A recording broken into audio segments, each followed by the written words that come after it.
we just have a lot of people suffering in our communities. New this morning, the CDC says people who are part of the LGBTQ plus community experience domestic violence more often than others. Raya Katene joins us to explain how a new initiative in Knoxville is providing support for survivors. Yeah, Raya, you talked to several people within that community about domestic violence. Yeah, that's right. And they tell me that domestic violence for LGBTQ plus people ranges from intimate relationships to friendships and, more often than not, family relations. This collaboration is bringing survivors of all backgrounds together.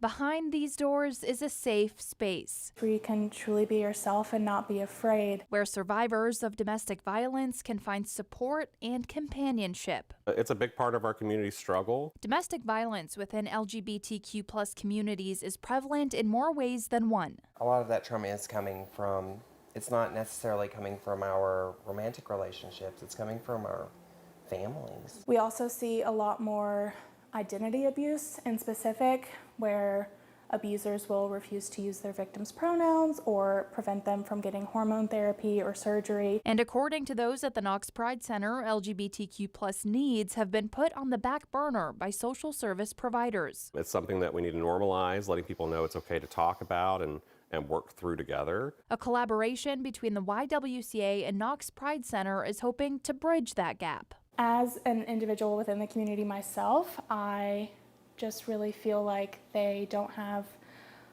a voice. The weekly support groups led by Meredith Moss include conversations around identity, trauma, PTSD, and of course, healing.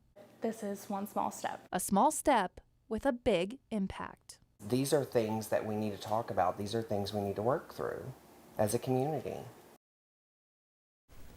And the Knox Pride Center actually provides a number of resources for LGBTQ plus people right here in East Tennessee. Of course, it is Pride Month, and so they are hosting a whole bunch of events this month in honor of that as well. And for the full list, you can check that out on WBIR.com. All right. Thank you very much, Raya. All right, we're going to send it